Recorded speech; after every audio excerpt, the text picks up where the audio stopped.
Okay, let's hear from our next resident. Thank you for listening to the people. Liquor should not be sold in grocery stores. Thank you very much. Well, Eleanor, I'm glad to hear you're happy that our Township Council has taken steps to overturn the ordinance that would have allowed a supermarket to sell liquor. This is certainly an issue that has garnered a lot of attention recently. It's also caused some divisiveness in our community. So I'd like to set the record straight on a few accounts. First, some history. At one time in Washington Township's history, a liquor store could be operated from a standalone building or a strip mall.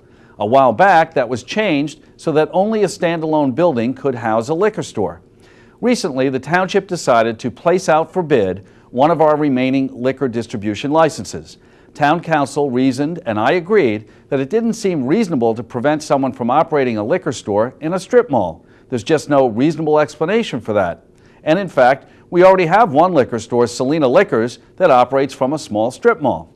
And with vacant spaces in several strip malls, it seemed logical to amend the ordinance to allow its use at more than just a standalone business. No one seemed to have a problem with that move. But then the question arose as to whether a large supermarket could use the license as well, as many supermarkets do all over the country and even elsewhere in New Jersey.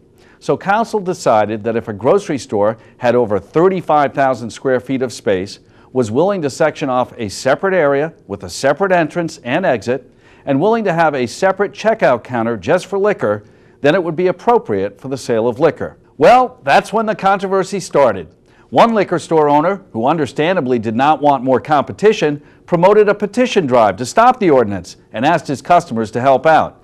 Additionally, there were many residents who just thought selling liquor in a grocery store was a bad idea. And as usual, when an issue gets hot, sometimes the real story gets lost.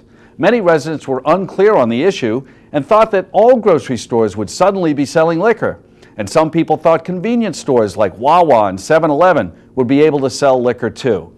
On top of all that, one of the petitioners admitted to the Gloucester County Times that he was getting paid $1 a signature to get people to sign his petition, furthering the controversy.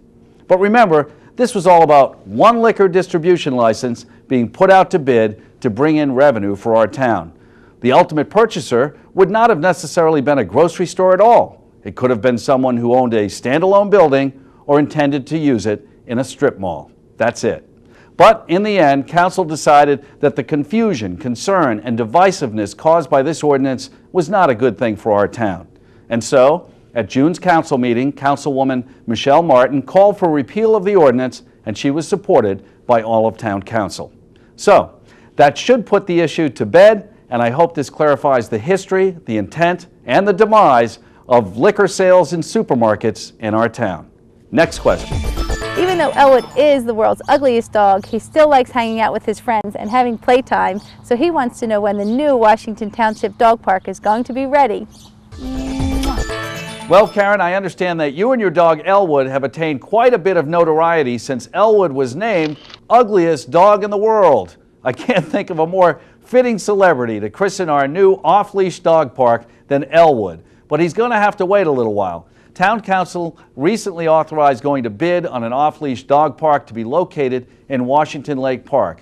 A large stretch of natural landscape will contain 2 fenced runs, one for the little guys like Elwood and another for bigger dogs. Now, while our furry friends won't be required to wear leashes as they romp and play, there will be some strict rules to adhere to. Just like at our on-leash dog park located at Grenlock Lake, all dogs visiting the new play area must be licensed and vaccinated. We'll also require that dogs who visit the off-leash park be registered with the Washington Township Parks and Recreation Department for a small fee. We're still working out the details, and we haven't even broken ground on the park yet. So Karen, you and Elwood can look forward to visiting our new off-leash dog park sometime later this year, hopefully by late fall or early winter. We're hoping the new off-leash dog park will be a howling success.